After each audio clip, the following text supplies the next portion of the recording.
Greetings, everyone. So, I've mentioned it before on my commutes, since they're a little bit longer than what I'm used to from my old job in the military. I started listening to the radio again, specifically public radio, and to be even more specific, the local Georgia Public Broadcasting station. So, I've seen other people kind of, they comment over things and give their opinion. So I kind of want to try the same thing. Maybe try and do it, most days of the work week, either in the morning or the afternoon as I'm heading to or coming from work. And, help platform, public radio a good bit more because I care about it a lot. I donate. I actually just started donating for the first time last week. I always wanted to donate when I was growing up back in Texas, but I never felt like I could ask my parents to be like, hey, can you give money to a radio station? And I could get a handbag, but that's irrelevant here or there. So let us listen, and I'll give my commentary as I feel fit, and let's just enjoy some radio. I think they should be on the end of a sponsor break or just starting up the next hour of news. Every morning with MDR News. Morning edition. This is 90.3 FM, WPBQ and WPBQ HD Kingsland, part of the Georgia Public Broadcasting Radio Network. And you now know my radio network about where I travel. Live from the GPB newsroom, I'm Orlando Montoya.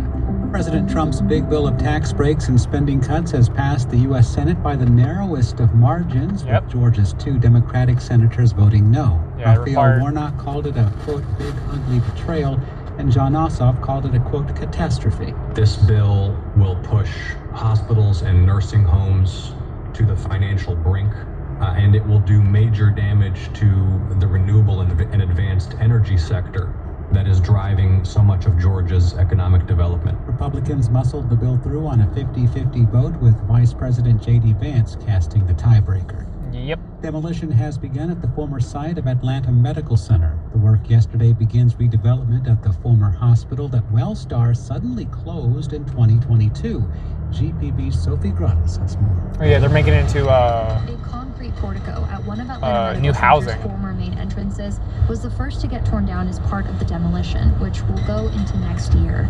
Former staff watched and many cried. Daniela Kington, a surgeon at Wellstar, worked at the hospital for 10 years. She calls her former coworkers family. We are heartbroken to see it come down. At the same time, it's been 2 years since the hospital closed. We're not all coming back to work together every day, unfortunately. So we all have to move forward. That is the reality. Developers don't yet have a cost estimate for the plan, which they call Boulevard Next. It includes mixed income apartments, retail, and green space, and has Wellstar's support. For GPB News, I'm Sophie Gratis. This is GPB News. So it is sad that they're getting rid of a hospital, but hopefully the new housing helps. I just wish, getting new houses, it didn't have to come at the cost of a hospital closing, even though I know those two things aren't directly related. But, people need houses, but people also need health care. Some House Republicans say they have concerns with the Senate version of the bill. Oh, yeah. President Trump said he wasn't worried about it. It's a great bill. There is something for everyone. And I think it's going to go very nicely. There's something to take away from everyone. It will be easier in the House than it was. That's what it really says. He also dismissed independent estimates that the bill could lead to nearly 12 million Americans losing health coverage. The bill only passed the Senate because Vice President J.D. Vance broke a tie. Republicans face similarly tight margins in the House, but Trump is pushing to have it on his desk by July 4th. Tamara Keith, NPR News, the White House. The State Department is now in charge of what remains of the U.S. Agency for International Development. The administration dissolved the agency. Yeah, I don't know. I think the whole bill is absolutely crazy. We're adding so much to the deficit. So any lawmaker that's in there that says they care about the national debt they're lying through their teeth if they vote yes. It's crazy, and all the extra money we're just putting towards weapons to go, bomb people overseas, because that's what we did last week or 2 weeks ago, and we will probably continue to do in other countries like Yemen on the behalf of the Saudis and the Israelis. Like, I don't know. I don't want my tax dollars going to killing people, especially people who are just trying to live their own lives. Michelle Killiman, NPR News, the State Department. A new Amtrak line will connect New Orleans and Mobile, Alabama for the first time since Hurricane Katrina damaged the tracks 20 years ago. Stephen Basaha of the Gulf States newsroom says the new line will start in mid-August after years of opposition from private rail companies. Most train tracks in this country are privately owned, and companies are legally required to work with Amtrak. But in this case, companies like CSX said a passenger line would get in the way of their much more profitable freight train business. Amtrak got the companies to agree to share the line by securing about $180 million in federal dollars for upgrades along the tracks. Stephen Basaha of the Gulf States newsroom reporting. U.S. I just saw an officer, police officer, a little bit ahead of me, flash his lights. I'm curious what's happening. A little bit of choking of traffic. So I'm curious if there's maybe a wreck or something. Hopefully not. I'm trying to get home because my wife has an appointment. An attorney for the family of one of the victims says Brian Koberger made a plea deal that spares him the death penalty. Oh, yep. There was a wreck. Jury deliberations That's continue unfortunate. For a second day in Sean Diddy Combs' sex trafficking I hope they're okay. trial in New York. The Grammy-winning hip-hop artist and executive faces oh man, they're way in the ditch. to life It's in no prison good. if he's convicted of all charges. Hope they're okay. The Associated Press reports mayors of Baltimore, Chicago, and Columbus, Ohio are suing. At least that was quick to get past. That they allege will lead to more uninsured residents and overwhelmed city services. Scientists studying PFAS, or forever chemicals, say they have identified strains of bacteria that might help eliminate some of these chemicals from the human body. That's NPR's cool. Will Stone reports the findings are published in today's journal Nature Microbiology. The research team based at the University of Cambridge found certain bacteria that populate our guts essentially act as sponges. They soak up the PFAS chemicals. The team did the experiment in mice by introducing this bacteria from the human microbiome. The animals ingested PFAS chemicals and eventually excreted some of them. The scientists plan to launch clinical trials in humans in the next year to test whether probiotics could be given to people who are exposed to high levels of PFAS. The chemicals are pervasive in our food, water, and consumer products and have been linked to a range of health problems, including cancer and cardiovascular disease. Will Stone, NPR News. The real curiosity, I guess, is how much is the metabolic efficiency of those bacteria? Are they able to eat up these chemicals and digest them into more environmentally friendly components? Poop out good stuff instead of the same chemical? Or are they just holding on to it like a root vegetable, like a potato would hold on to heavy metals and not really be able to process it, but rather collect it, and then we could maybe collect that trash and concentrate it and then dump it in a appropriate, dump is the wrong word, but throw it away the right way instead of it just kind of floating through the environment, constantly getting cycled through, but concentrate it into an approved landfill or something. But that's super cool science that's happening that we really need to fund and support, because hey, who knows, we might find the next bacteria or fungi or the mushroom that can eat away the next crazy plastic that that we're developing for the future that will stay forever. America stronger, safer, and more prosperous. NPR congressional correspondent Deirdre Walsh joins us now from the Capitol. Hi, Deirdre. Hi, Elsa. Okay, so after all the negotiation, how did Republican leaders finally manage to get this bill through? It was a real squeaker. Vice President J.D. Vance had to come up and break the tie. With their 53-seat majority, Republican leaders could only afford to lose 3 votes, and they did. Susan Collins of Maine, Rand Paul of Kentucky, and Tom Tillis of North Carolina all voted expected. no. There was just immense political pressure from President Trump and from the Republican base on lawmakers to get this done. This represents the president's domestic agenda. The president also created this political deadline to get it done by July 4th. It's not really a real deadline, but it just acted as a forcing mechanism. Okay, we'll talk about the key components of this bill. Like, what's in there exactly? You know, tax cuts are really money the to heart the of rich. This bill. The 2017 Trump tax cuts that are going to expire at the end of this year are now made permanent as part of this package. It also adds some new which is silly, tax breaks, like no tax on tips, no tax on overtime. The bill includes the tax cuts are not going to actually help out everyday Americans. I know because I make, I would say, pretty decent money for example, in industry, and the amount of cash that I would have to pay extra taxes if these 2017 tax cuts had lapsed is almost nothing. Like, it's a little bit. It's not enough for me to sneeze at.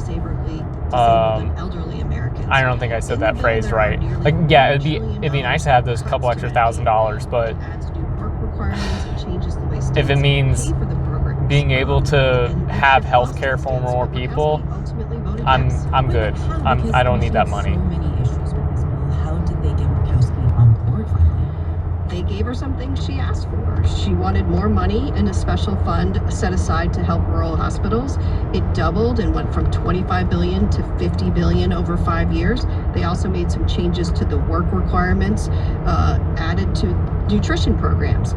Murkowski told reporters this was an agonizing decision. She didn't like the bill, but she felt like the only other option was to kill it, and she supported the tax cuts. Here's I needed help, and I worked to get that every single day. And did I get everything that I wanted? Absolutely not. Kentucky Senator Rand Paul, who complained about the spending in the bill, really directly criticized Murkowski today. Well, the bill got more expensive. To get her vote, there had to be a purchasing of her vote, and so there was billions and billions of dollars given to her. Murkowski pushed back at Senator Paul, said she was working to represent Alaskans. Okay, so now this bill... The Senator girlies are fighting. I mean, do you think they will be able to pass it by President Trump's July 4th deadline at this point? You know, I think it's going to be another squeaker in the House. Several House Republicans are complaining about the changes in the Senate. Conservatives don't like that the Senate bill is more expensive than the version that they passed. Yep. Moderates don't like the steeper Medicaid cuts in this package. And but again, a lot more cuts. Huge pressure on House Republicans to get this done tomorrow. How do you cut? How do you cut more benefits for working class Americans and still make the bill more expensive? Attacked him and vowed to support a primary challenger. Tillis decided the next day not to run for re-election. Just like the Senate, House Speaker Mike Johnson can only afford to lose 3 votes. I would expect the president will be lobbying a lot of members. And again, it's going to be close. That is NPR's Deirdre Walsh. Thank you, Deirdre. Thanks, Elsa. The massive cuts the Trump administration has made to the U.S. Agency for International Development could result in 14 million deaths over the next 5 years. That's according to a new study. It's a lot of people just dead. As USAID shuts down. Today is its last official day. What remains of it will be folded into the State Department. Reporter Ari Daniel has been talking with former high-level officials from USAID who tell him they believe that shuttering the agency is irresponsible. To Andrew Natsios, famine is personal. My great-uncle died during the Nazi occupation of Greece from the Greek famine that killed 300,000 or 400,000 people. So there's a tradition in our family of sensitivity to food emergencies in particular. This history helped lead Natsios to work in the field of development. From 2001 to 2006, he served as the USAID administrator under George W. Bush, a time when Natsios says deaths due to famine were declining. And that's because of the evolution of humanitarian response in the world, which is dominated by USAID. The agency has helped predict and respond to food emergencies. But now that what remains of USAID has been moved to the State Department, Natsios worries the infrastructure and personnel for running complex global aid programs, like those that address famine, simply aren't there. I think the State Department is the finest diplomatic institution in the world. However, it's not an aid institution. But, like, I'm not for interventionism necessarily, American intervention, unless it's doing actual good. I understand that USAID is effectively a front for the CIA, which itself is gross. But there was some good work being done there that I think should be done. Feeding people, who are starving, I think is good work. And it puts a good image of their mind of what America is about. Giving our farmers here in Georgia specifically, I know the peanut butter power snack thing that was like all the rage in early spring, because that was like the big story here in Georgia, did the USAID cuts. Farmers like that who grow crops that become high nutrition, high calorie meals for these struggling people. They get money for this. They get to support the nation and the world in a positive way, and they're gonna lose their ability to do that because you need a strong organizing force to do that. No farmer in Plains, Georgia, or out in Kansas is gonna have the infrastructure to, sell their corn, sell their potatoes, sell their peanuts to people over in Ethiopia or people over in South America or anywhere in this world. You need a strong infrastructure for that. You need an organizing force, which is, the good part of USAID. All the counterintelligence that the CIA did in it, not good. That should have been cut. That should have been got rid of. And that's like the only shining light to this situation. But at a time when other nations are looking at America with disdain because of our actions in the Middle East and with our, how we treat visitors to our nation, we're shooting ourselves in the foot to have some fake moral win, and it's absolutely ridiculous. Some people will always associate actor Kyle MacLachlan with director David Lynch. They worked together on projects like Blue Velvet and Twin Peaks, but he's probably equally beloved for his roles in everything from Sex and the City to Portlandia to this year's Overcompensating. On this week's Wildcard, Kyle MacLachlan spoke about his experience in his first movie, David Lynch's 1984 version of Dune. This conversation was recorded in front of a live audience in Seattle. How do you manage envy? How do I manage envy? Oh, this is a tough one for me. I'm rarely envious. Oh, I knew you were going to say that. There's But- just something about you, I could tell. Really? But, yes. I just, try to be... I'm not super big into the actors or the music segments that they have time to time, but I appreciate that they do them because it does expose me to artists that I would probably never see, or every once in a while they talk to an actor, actress, musician that I do know, and I get really hyped up about them, like, oh, this is super cool. But most of the time I'm kind of like, whatever. But I think I'm gonna cut it here for the day. Thank you for joining along with me today. It was a good one. Good start. Definitely want to make this a habit for myself and, share this with you. Share public radio. Figure out what your own public radio station is. Flip it on when you're in the car, It's good stuff. You get good information about the news.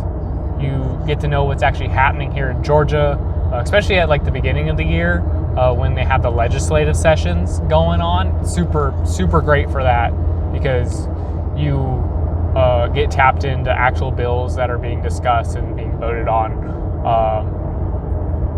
in the state legislature. And I know I was calling my reps during that time. I think I had a little bit of an impact. So it's some good stuff. And then I always love the sciencey stuff. Whenever they, talk about new studies or new discoveries, it's super cool. It makes me feel like I'm a kid again, learning, all the crazy stuff of the future that is in our hands now, and it makes me hopeful. I'll catch y'all again another day, hopefully tomorrow.